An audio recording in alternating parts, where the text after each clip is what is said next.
Pelabuhan Yos Sudarso Ambon, sore ini akan memberangkatkan satu kapal perintis ke berbagai rute tujuan, Senin 22 Juli 2024, yakni KM Frans Kaisiepo yang direncanakan berangkat pukul 18 WIB.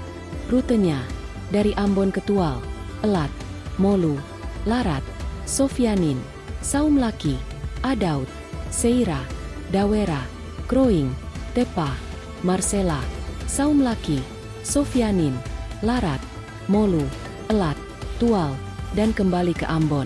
Hal tersebut diungkapkan Kapten Kapal Frans Kaisiepo, Febrian Firmansyah kepada tribunambon.com.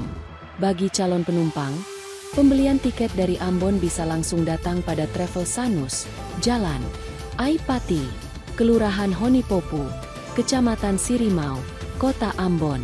Sedangkan untuk daerah lainnya, bisa langsung datang di pelabuhan.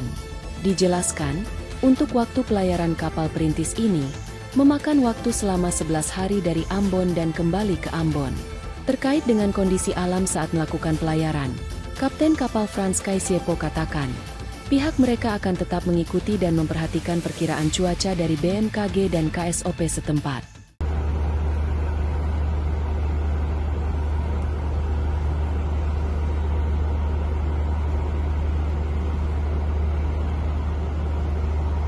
Download Tribun X sekarang, menghadirkan lokal menjadi Indonesia.